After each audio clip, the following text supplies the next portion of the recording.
श्री शिवाय नमस्तुभ्य। दोस्तों, आप सभी लोग जानते हैं कि 6 सितंबर 2025 यानी शनिवार को पड़ रही है अनंत चतुर्दशी व्रत। और दोस्तों, ये वह तिथि है जो भाद्रपद मास में पड़ने वाली सबसे बड़ी तिथि अनंत चतुर्दशी व्रत है और इसका बहुत ही बड़ा और विशेष महत्व होता है। अगर कभी भी मौका लग जाए तो आप लोगों को पीपल के पत्ते पर राम लिखकर बहुत छोटा सा उपाय करना है। इन दोनों का संयोग बहुत ही कम आता है। इसी के साथ में गुरुजी ने अपनी शिवपुराण कथा में बताया है कि इस दिन आपको एक पीपल के पत्ते पर राम वाला उपाय तो आपको अवश्य ही करना चाहिए, क्योंकि ऐसा दिन पूरे साल में सिर्फ एक ही बार आता है। और दोस्तों, आप सभी लोग जानते हो कि शनिवार का अगर सबसे बड़ा कोई उपाय है तो वह पीपल के पत्ते पर राम वाला उपाय। तो दोस्तों, शनिवार अनंत चतुर्दशी के दिन इस पीपल के पत्ते पर राम लिखकर बहुत छोटा सा उपाय करना है। बहुत सारे लोग होंगे जिन लोगों ने इस उपाय को ना किया हो, मतलब पूरा साल निकल गया, उन्होंने किसी भी दिन इस पीपल के पत्ते पर राम वाला उपाय को ना किया हो। पर दोस्तों, आपके पास एक पहला मौका बचा हुआ है, जो कि 6 सितंबर 2025 शनिवार अनंत चतुर्दशी के दिन है।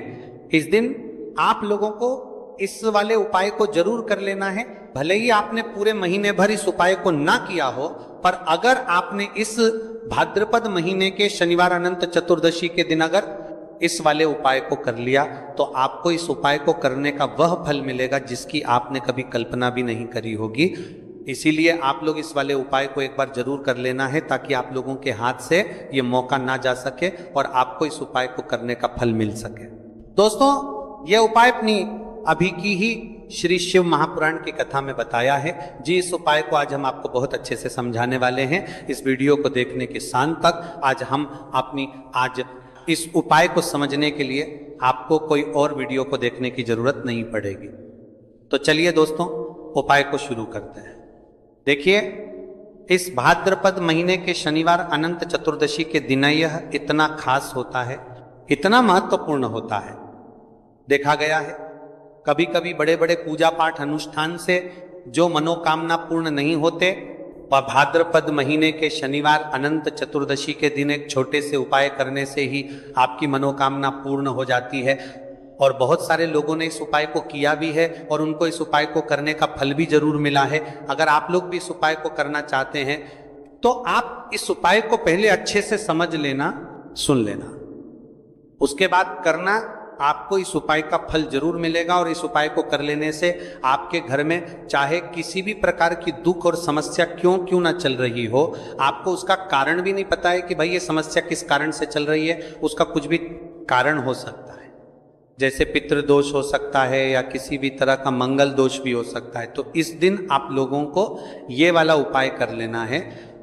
ये एक ऐसा उपाय है जिस उपाय को अगर किसी विशेष दिन पर किया जाए तो भाई उस विशेष दिन का जो है वो तो हमें मिलता ही मिलता है, पर हमने उस दिन पर इस उपाय को किया है तो हमें उससे भी बड़ा फल मिलता है, और फल बहुत जल्दी मिलता है क्योंकि आप इस उपाय को बहुत ही बड़े और विशेष दिन पर कर रहे हो। तो चलिए अब उपाय के बारे में बात करते हैं, लेकिन उससे पहले आप लोगों के बीच कर देंगे को ये जानना आवश्यक है कि आखिर ये उपाय किस समय करना है, किसको करना है और कैसे करना है।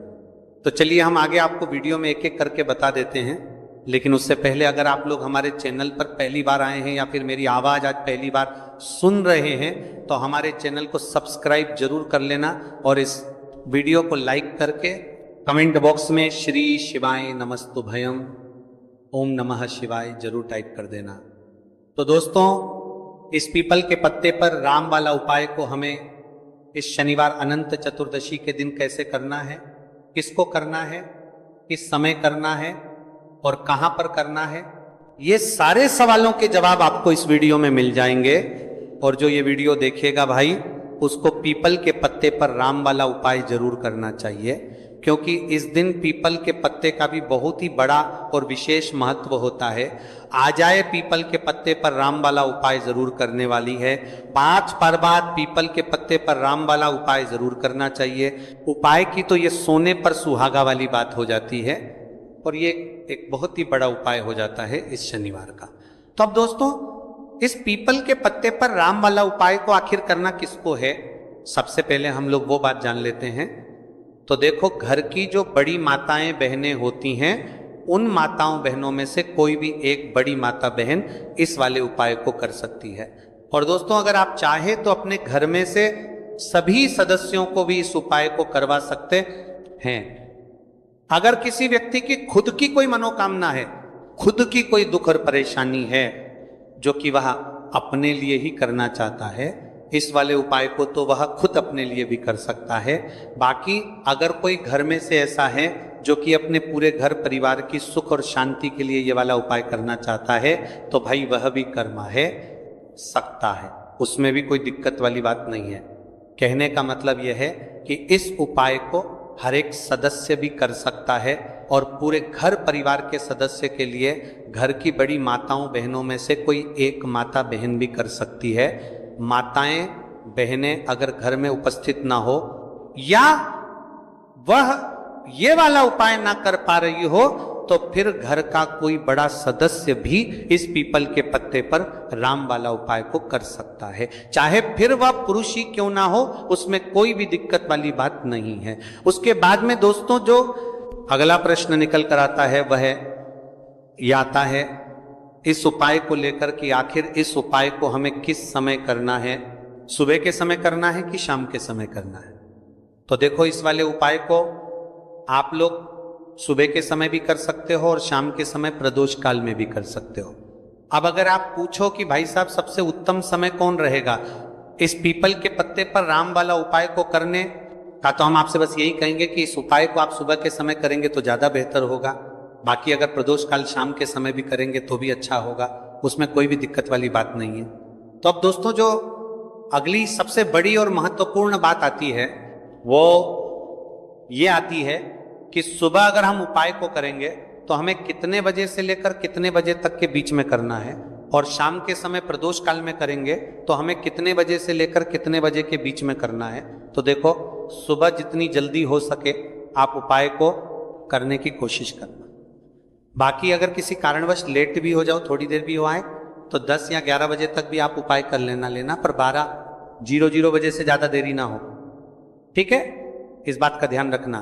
उसके बाद में दोस्तों, अगर शाम के समय प्रदोष काल की बात करें, प्रदोष काल का जो समय है होता है वह शाम के 6 बजे से शुरू हो जाता है। मतलब शाम के 6:00 बजे से लेकर 7 बजे के बीच का जो समय होता है, ये समय प्रदोष काल का समय होता है। तो आप इस उपाय को 7 या 8 बजे के बीच में भी कर सकते हो, मतलब शाम के 6 बजे से रात 8, कभी भी इस वाले उपाय को कर सकते हो, उसमें कोई भी दिक्कत वाली बात नहीं है। हमें किसी भी दिन आपको पीपल के पत्ते पर राम लिखकर बहुत छोटा सा उपाय करना है, ऐसा समझ लीजिए। जितने भी आपके शत्रु हैं, जो भी आपके विरोधी हैं, दुश्मन हैं, जो आपको हर तरफ से परेशान कर रहे हैं, अब उन शत्रुओं की अकड़ निकलेगी। शत्रु का किया कराया भी तुरंत हट जाएगा जब शनिवार में आप इस छोटे से उपाय को करेंगे।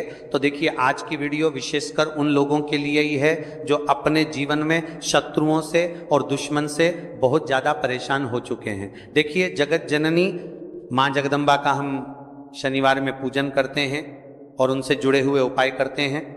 साथ ही साथ आपको बता दें कि शनिवार में संकट मोचन हनुमान जी का पूजन करने से और उनसे जुड़े हुए कुछ उपाय करने से जीवन के बड़े से बड़े कष्ट भी क्षण भर में दूर हो जाते हैं।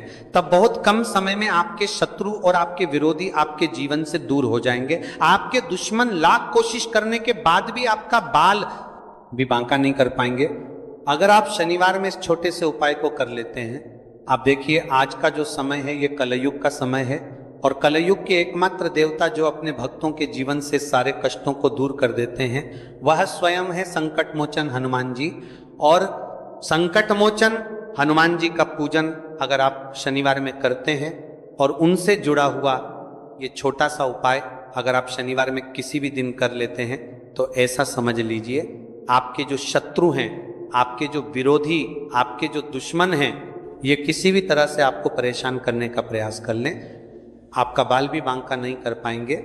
दूसरी चीज, अगर आपके शत्रु ने आपके ऊपर कोई भी तंत्र मंत्र करवा रखा है, कोई भी जादू टोना, कोई भी ब्लैक मैजिक आपके ऊपर करवा दिया है या करवाने का प्रयास कर रहे हैं, ऐसा समझ लीजिए वो क्या कराया आप तक पहुंचेगा ही नहीं।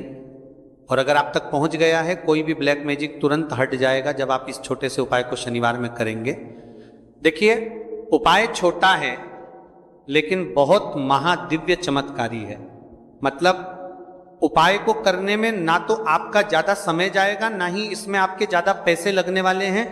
और ऐसा समझ लीजिए कि एक बार ही अगर आपने इस उपाय को शनिवार में कर लिया तो इसका महादिव्य चमत्कार आप खुद देख लेंगे। तो शनिवार के जो 9 दिन होते हैं ये बहुत ही सिद्ध दिन होते हैं। मतलब शनिवार के दिनों में 9 माता रानी हमारे घरों में आती हैं, अपने भक्तों के जीवन से कष्टों को दूर करती हैं। साथ ही साथ आपको बता दें कि शनिवार के टाइम पर जब भी आप संकट मोचन हनुमान जी के उपाय करते हैं तो माँ दुर्गा की आपको असीम और विशेष कृपा मिलती है। माँ दुर्गा आपसे बहुत जल्दी प्रसन्न होती हैं और आपके सारे संकटों को वो दूर कर देती है। तो पीपल के पत्ते में और पीपल के पेड़ में होता है। देवी देवताओं का वास पीपल के पेड़ में श्री हरि विष्णु साक्षात माँ लक्ष्मी वास करती हैं। पीपल के देव में हमारे पितरों का वास होता है। पीपल का जो पेड़ होता है इसका पूजन करने से शनिदेव की कृपा, उनका आशीर्वाद मिलता है। और पीपल का पत्ता जो है, इसका उपाय शनिवार में करने से व्यक्ति के जीवन से बड़े संकट और कष्ट दूर हो जाते हैं, जिसमें कि शत्रु और आपके दुश्मन जो हैं ये पूरी तरह परास्त हो जाएंगे, चारों खाने चित हो जाएंगे और कभी भी आपका कुछ नहीं बिगाड़ पाएंगे। अगर ये उपाय आप करते हैं तो देखिए, ये उपाय स्त्रियां भी कर सकती हैं, पुरुष भी कर सकते हैं। किसी भी दिन आप इस उपाय को कर सकते हैं, ठीक है ना। इसमें दिन आपको नहीं देखना है कि किस दिन करें, जिस दिन आप चाहा उस दिन इस उपाय को आप कर सकते हैं। तो शनिवार अनंत चतुर्दशी के दिन आपको पीपल का पत्ता तोड़ना नहीं है, उससे एक दिन पहले ही तोड़कर आप पीपल का पत्ता ले आए, या गिरा हुआ जो पत्ता होता है पीपल का वो आप ले लें, ठीक है ना। बस इस चीज का आपको ध्यान रखना है कि शनिवार अनंत चतुर्दशी के दिन पीपल के पेड़ से कोई भी पत्ता हम नहीं तोड़ते हैं। इस चीज का आपको विशेष ध्यान रखना है। तो आपको लेना हो है पीपल का एक पत्ता और शुद्ध जल से उसे साफ कर लेंगे पहले, जिससे कि धूल मिट्टी अगर पीपल के पत्ते पर हो तो वो हट जाए। फिर गंगा जल का थोड़ा सा छिड़काव यानी थोड़ी सी छींटे आपको इस पीपल के पत्ते पर मारनी है और इस पीपल के पत्ते को फिर कपड़े से पोंछकर आपको साफ कर लेना है, बिल्कुल सुखा लेना है। अब आपको लेना है थोड़ा सा सिंदूर, जो केसरिया वाला सिंदूर आता है जो हम संकट मोचन हनुमान जी को चढ़ाते हैं, वह केसरिया सिंदूर आपको लेना है। थोड़ा सा जल डाल के से गीला कर लेंगे और इसी सिंदूर से इस पीपल के पत्ते पर आपको भगवान राम का नाम लिखना है। अब किससे लिखेंगे? माचिस की तीली ले सकते हैं, उससे लिख सकते हैं। किसी भी तरह से आपको भगवान राम का नाम इस पीपल के पत्ते पर लिखना है। लिख लिया। एक आपको चमेली के तेल का या सरसों के तेल का दीपक तैयार करना है और एक कोई भी आपको लेनी है मिठाई में यहाँ पर आप बूंदी का प्रसाद ले सकते हैं, बेसन का लड्डू ले सकते हैं, और अगर आप इमरती ले लेते हैं तो ये और भी उत्तम है। देखिए, इमरती का जो भोग होता है ये संकट मोचन हनुमान जी को बहुत ज्यादा प्रिय है।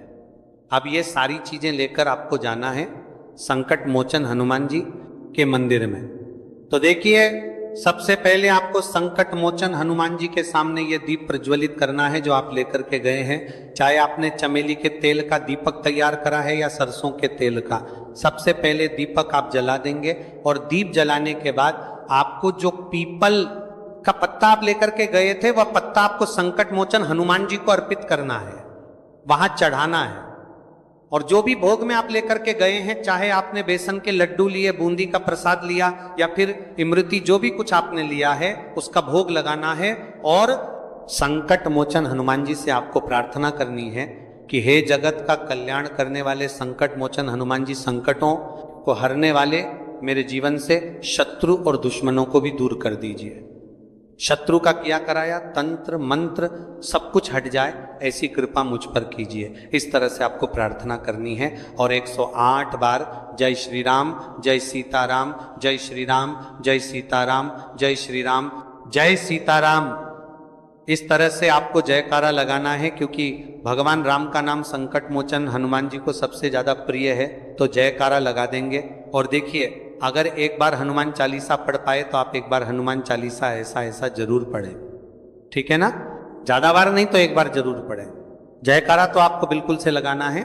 और इस छोटे से उपाय को किसी भी दिन कर लीजिए, सुबह कर लीजिए, शाम को कर लीजिए, और किसी भी दिन, जैसे शनिवार की तिथि जो होती है ना, ये बहुत बड़ी होती है, आप उस दिन भी इस उपाय को कर सकते हैं, जरूर से करें। शत्रुओं और दुश्मन, आपके जो विरोधी हैं, ये पूरी तरह चारों खाने चित हो जाएंगे और आपका बाल भी वहां का नहीं कर पाएंगे। तो देखिए, इस उपाय को आप 9 दिन भी कर सकते हैं, 2-3 बार भी कर सकते हैं। अगर आप ज्यादा बार नहीं कर पा रहे हैं तो एक बार आपको इस उपाय को जरूर से करना चाहिए। तो देखिए, इस उपाय को करने से जो आपके सामने शत्रु हैं वह भी परास्त हो जाएंगे। जो पीठ पीछे वार करते हैं, पीठ पीछे तंत्र मंत्र करवाते हैं, वो शत्रु भी चारों खाने चित्त हो जाएंगे। बस छोटा सा उपाय है, जरूर करें। तो देखिए, अब बात कर लेते हैं अपने एक बहुत छोटे से उपाय की, जिसे शनिवार में करने से आपकी हर मनोकामना पूरी हो जाती है। ये उपाय आप अपने घर पर ही कर सकते हैं, कहीं जाने की आवश्यकता नहीं।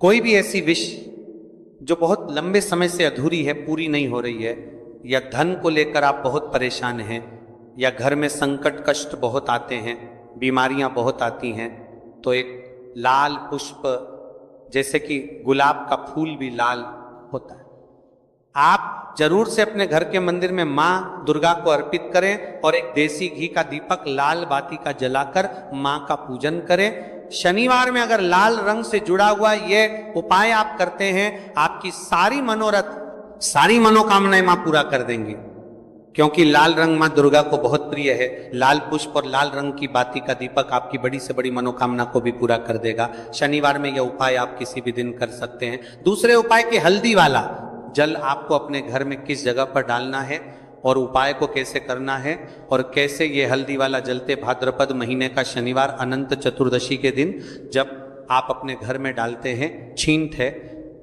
उपाय को करते हैं, तो सीधे सीधे मां लक्ष्मी आपसे प्रसन्न होकर आपके घर में आती हैं और श्री हरि विष्णु के साथ आती हैं। स्थिर लक्ष्मी का आपके घर में वास होता है। कहने का मतलब है कि फिर कभी भी मां लक्ष्मी आपके घर को छोड़कर नहीं जाती है। जो लोग कहते हैं कि हमारे घर में धन तो आता है लेकिन चला जाता है तारी के साथ, लेकिन फिजूल खर्ची बहुत है।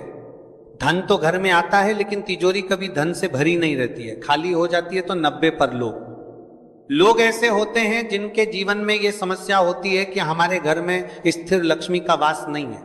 देखिए, हम सभी चाहते हैं ना कि मां लक्ष्मी और श्री हरि विष्णु हमेशा हमारे घर में रहे, उनका आशीर्वाद बना रहे, हम हमारे जीवन के जितने भी दुख हैं उनका सामना जो है बहुत आसानी से कर सके।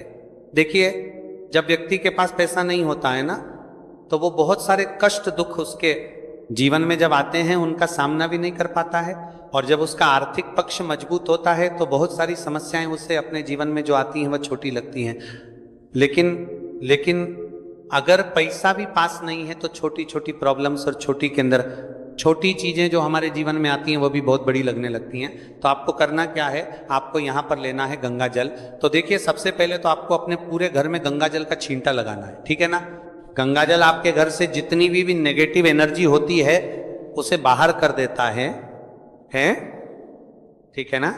गंगा जल का छिड़काव जब आप करते हैं, उसके बाद कोई पूजा पाठ करते हैं, कोई उपाय करते हैं, वो पूरी तरह से सफल होता है, क्योंकि आपके घर में पॉजिटिव एनर्जी, सकारात्मक ऊर्जा आ जाती है, ठीक है ना।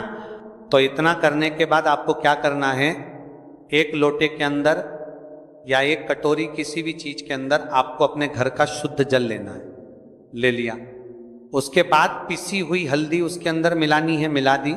जब हल्दी आपको मिलानी है, ठीक है ना, उस समय आपको श्री हरि विष्णु का ध्यान करना है।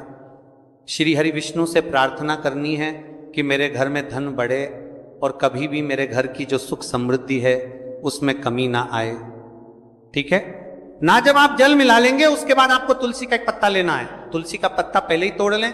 शनिवार अनंत चतुर्दशी के दिन भूलकर भी आपको नहीं तोड़ना है तो वाले दिन नहीं तोड़ेंगे, उससे पहले ही तुलसी का पत्ता तोड़कर रख लें।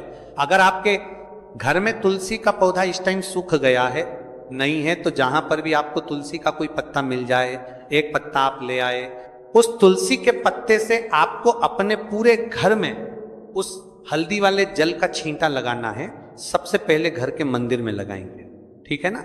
फिर जितने भी रूम हैं, कमरे हैं, वहां पर लगाएंगे, घर के मुख्य द्वार पर लगाएंगे। इस तरह से जब आप उपाय करते हैं तो आपके घर घर में कभी भी धन की कमी नहीं होती है, धन में वृद्धि होती चली जाती है और धन आपका हमेशा बढ़ता है। देखिए, अगर तुलसी का पत्ता आपको नहीं मिलेगा, और कई के सच्चे कभी भी ये करते हैं, आपको पत्ता दुनी है और दुनी है जिसके तुलसी का पत्ता लगाकर छात रोड था पर था और उनके नौ लता है, तब आप किसी भी छोटी सी पूजा वगैरह की जो चम्मच होती है उससे भी छींटा लगा सकते हैं। तो देखिए, जब भी आप अपने घर में शनिवार अनंत चतुर्दशी के दिन हल्दी के पानी का छींटा लगाते हैं तो इससे श्री हरि विष्णु माँ लक्ष्मी के साथ आपके घर में आते हैं और स्थिर रूप से आते हैं। ये मतलब कभी भी आपके घर को वो छोड़कर नहीं जाते। तो देखिए, हल्दी जो है ये जुड़ी है श्री हरि विष्णु से, आपकी कुंडली में गुरु को मजबूत करती है, आपके जीवन में सुख और सौभाग्य को खींच कर लाती है, धन को खींच कर लाती है, माँ लक्ष्मी को प्रसन्न करती है। जिस तरह से हल्दी खाने का स्वाद बढ़ा देती है, बहुत बड़ी बड़ी बीमारियों को दूर कर देती है, उसी तरह से ये आपके जीवन को भी सुख से भर देती है। अगर के उपाय आप सही तरीके से कर लेते हैं तो दोस्तों, ये थे पूज्य गुरुजी द्वारा बताए गए कुछ बहुत ही खास उपाय। अगर आपको जानकारी अच्छी लगी हो तो वीडियो लाइक करिएगा।